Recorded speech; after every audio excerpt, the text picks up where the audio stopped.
Welcome to the deep dive. Today, we're looking at something, well, truly difficult. A really heartbreaking event that's cast a deep shadow over Lisbon, such a vibrant European capital. Yeah, it's really hit the city hard. It forces us to think about this balance, doesn't it? Between loving our history and, well, keeping things safe today. Yeah. Okay, let's unpack this. Exactly. So our focus today is that awful derailment. Lisbon's Elevador de Glória Funicular. It's iconic. And this happened just this past Wednesday. The news really broke Thursday, September 4th, 2025. And the immediate toll was just staggering. Lives lost, many injured. It sent shockwaves, really. And that's what we want to do today. Go beyond just the headlines, understand the immediate event, of course, the tragedy of it. Right. But also maybe dig a bit deeper. Look at the history, the mechanics of this thing. It's a national monument, isn't it? It is, yeah. And figure out why it means so much. To locals who use it every day, and, well, millions of tourists, too. This isn't just about a machine failing. It feels bigger. It really does. It touches on that tension between, keeping these beautiful old things running and the safety standards we expect now. So the moments right after it happened, it sounds truly harrowing. You said Wednesday, just after 6 p.m. That's right. Peak evening rush hour. Just imagine those busy, narrow Lisbon streets, usually buzzing with people heading home, tourists out. Yeah, and then suddenly. Yeah. Just chaos. Yeah. Shock. Awful. And the numbers are just sobering. 16 people confirmed killed. 16. And another 21 injured, some quite badly apparently. Não, o número está completo, portanto estamos a falar de total de 18 feridos já transportados ao hospital e 15 vítimas mortais. Obviamente identificamos vários apelidos estrangeiros, mas não posso confirmar qual a nacionalidade. Emergency services mentioned some foreign nationals were involved, but didn't release details right away, the usual process in these early hours. Understandable, but still the scale of it on that kind of route. Exactly. It underlines how catastrophic it was. And the witness accounts, I read some of those in the initial reports, they're chilling. What did they say? People saw the car appear out of control. That's the phrase used. Like it just sped downhill. Oh, wow. Someone described it, and this really sticks with you, careening down the hill before crashing into a building where the road bends. Just picturing that.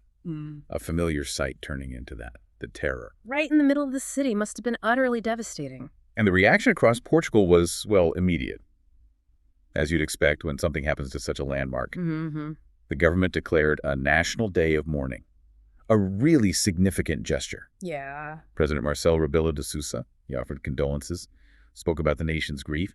And Lisbon's mayor, Carlos Moedas, he called it a tragedy of the like we've never seen. Said the whole city was in mourning. You feel that, don't you? It wasn't just an accident. It felt like Lisbon itself was hurt. Precisely. Which really tells you something about the Gloria itself. Yeah, that sense of loss. It says so much. Which I guess brings us to the Elevador de Gloria. Because it's not just any old transport link, is it? Not at all. Here's where it gets really interesting. It's so much more than just a ride up a hill. It's like part of the city's soul. That's perfectly put. It's not just popular. It's actually officially a national monument. Really? A monument? Yeah, right. Designated for its historical, its cultural significance. It's part of Portugal's heritage. Those bright yellow and white cars? Instantly recognizable. Oh, yeah, definitely. You see them in every picture. It's one of 3 funiculars Caris runs. That's the city transport company.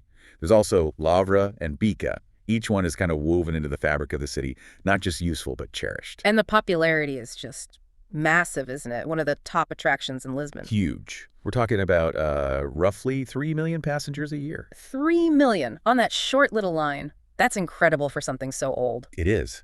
And it has this crucial dual role, you see. Yeah. On one hand, yeah, it's a must-do for tourists. The views, the charm, tick in the box. Right. But just as importantly, maybe more so, it's vital for locals. Getting up and down those incredibly steep Lisbon hills. The Gloria saves you that hard slog up the Calçada da Glória. It's a daily hell. So it serves everyone. Tourists wanting the experience, locals just needing to get around. That really highlights its unique place, doesn't it? It does. And it connects to that bigger picture, how these old systems are just part of the modern city. But running them, well, that's different from running a new metro line. Being a monument means it's protected. But that also brings challenges for, say, upgrades. You have to respect the history. Sure, you can't just rip it out and put in something new. Exactly. And the mechanics. The way it actually works is, well, fascinatingly simple for its time. Elegant, really. How does it work? Basically, 2 streetcars on parallel tracks. They're pulled by strong steel cables. And the genius part is the balance. As one car goes down the hill, its weight pulls the other one up. Precisely. A gravity-assisted system, really efficient, and usually very reliable. if everything works perfectly. That is clever, especially considering when it was built. When did it first open? Way back in 1885. 1885, wow, before cars were common. Absolutely. And then showing how it adapted, it was electrified in 1915. Right. Before that, it used water counterbalancing. So it's evolved, but still, over a century of history running up and down that hill, it's a living piece of engineering history. It really is. Yeah. A testament to that era's building philosophy. What does that tell us? That something from 1885 could still be so essential today? Well, it says they built things to last back then, didn't they? Often over-engineered. And the simple physics helps fewer complex parts than, say, modern systems. True. But that gravitational dance, as you called it, is demanding. Its safety relies completely on multiple things working together. The cables have to be perfect. The brakes, and there are usually several brake systems for redundancy, need to be flawless. Right. And constant checks on cable tension, track alignment. It's rigorous. Any failure in that chain, especially on such a steep slope, well, you can see how disaster could strike. Yeah, you really can. It highlights the challenge, doesn't it? Maintaining something that old, finding parts, integrating modern safety checks. Exactly. It's a constant balancing act. And so let's talk about the ride itself. You said it's short but steep. What's the experience like for those 3 million people? What makes it so memorable? Right. It really captures that charm we talked about. The journey is only about 850 feet, 260 meters or so. Pretty short. And quick, just about 3 minutes. But it connects Westwater Square, that big bustling place downtown. Yep, know it. Up to the Barrow Alto, the upper quarter. Famous for its nightlife. Okay. So it's a key link. Vital.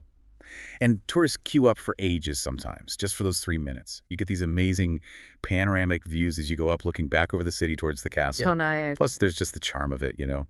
Riding this creaky, century-old car on cobbled streets, often past really vibrant graffiti art. It's an experience. Yeah, I can see that. Not just getting from A to B, but sort of soaking in Lisbon. Exactly. It's a sensory thing, a daily routine for some, a bucket list moment for others. That 3-minute climb, like a little daily ritual connecting downtown bustle with the Barrow Alto buzz.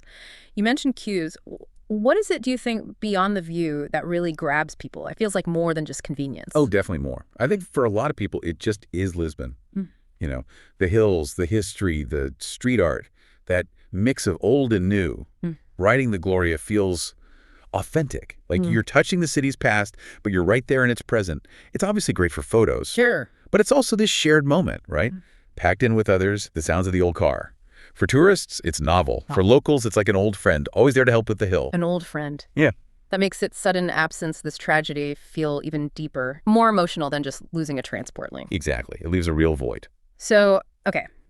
We've covered the immediate shock, the awful human cost. We've talked about how much Lisbon loves its Elevador de Gloria, this icon. And we've even looked at the clever old engineering behind it. Yeah, quite a mix. It's a sobering blend, isn't it? Modern tragedy hitting this piece of living heritage. It really shows how connected a city can be to its infrastructure, especially something unique like this. Makes you think about all the unseen work, the constant effort that keeps these old marvels going day after day. And this raises a really important question, doesn't it? It is. Well, what does this tragedy force us to think about? Regarding these historic transport systems we often take for granted, the assumptions we make about their safety, their permanence, just because they're blending into daily life. Right. We just expect them to work. We rely on them, often without a second thought. But this is a stark reminder, isn't it, of the constant vigilance needed to keep them safe. Especially linking the past to the present like this. It makes us ask, how do cities like Lisbon manage that? Balancing the charm, the history, with the absolute need for 21st century safety, especially when, parts and skills for antique systems get harder to come by. That's a really powerful thought. How do we balance preserving history with ensuring absolute safety today, especially as the world changes so fast? The Elevador de Gloria, more than a ride, like you said, a heartbeat of Lisbon. Looking at its story and now its tragic loss certainly gives us all a lot to consider about heritage, utility, and just how vital safety is. Indeed. Thank you for joining us on this deep dive, and we hope you, the listener, continue to think about these connections, history, daily life, and modern safety.